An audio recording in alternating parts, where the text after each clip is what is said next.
Hey everyone, welcome back. And this is my review of Amagi Brilliant Park Episode 5. Sorry this review is coming out a day late, but I literally forgot about this series. Not because I'm not liking it, because I am actually really enjoying it, but I don't know why, for some reason I just forgot about this episode though. But anyways, I'm here to, I finally watched it, I'm here to review it now. And this episode I thought was once again really good.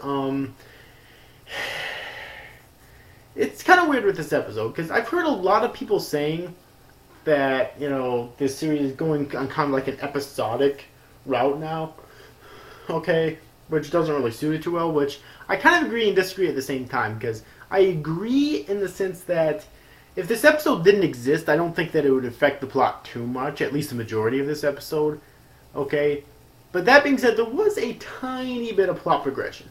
And so therefore it wasn't really episodic. Because when I think of an episodic episode, that, to me at least, means that there's no plot progression whatsoever. Okay? None. It's kind of just like a one-off episode and then it's never referred to again. And no plot progression whatsoever, and yeah. So it's not really episodic, I don't think. The main theme of this episode is basically like an Indiana Jones style episode, really. So if you're a fan of that, then I think you'll really love this episode. Okay? Because that's really what it was. Basically, they ran out of funds for the month, and they were trying to find a way to raise more funds for this month. So they came up with this plan. They're coming up with lots of plans, which Kane is basically shooting down until one of them comes up with this plan to basically go into this like dungeon area of the park and get this treasure that's hidden there. So in order to get there, in order to get to the treasure, they have like a whole labyrinth that they have to get through, which is the Indiana Jones style thing that I mentioned before, until they get to this dragon, who seems all threatening at first, but then he's really cute and joking and really funny, actually. However, the trick,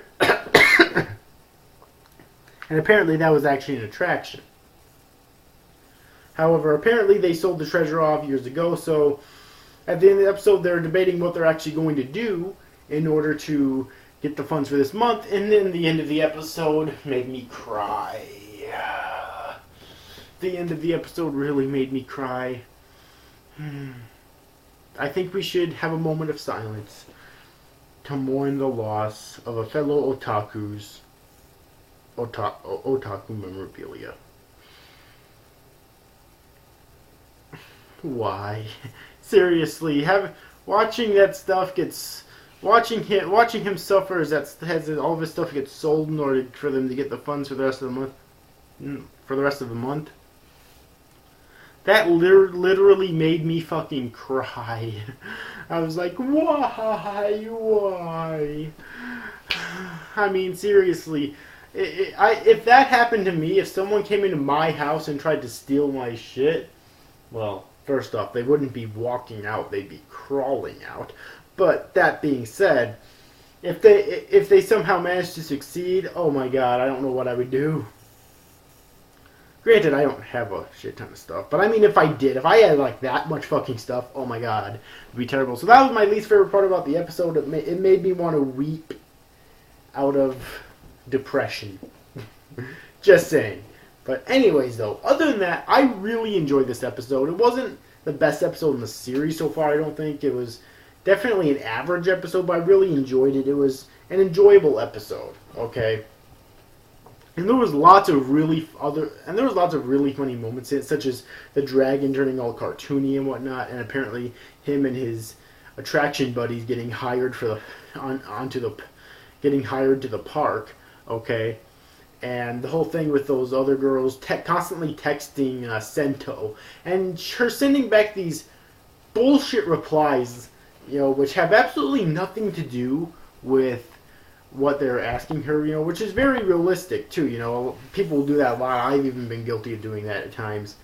You know, because she's so frustrated about the situation that she's in, and she doesn't want to talk about it, so she sends back these bullshit replies. And I think they can honestly tell that they're bullshit replies, obviously, because they have nothing to do with what they're asking her. That part, I think, was the funniest part of the episode. Okay.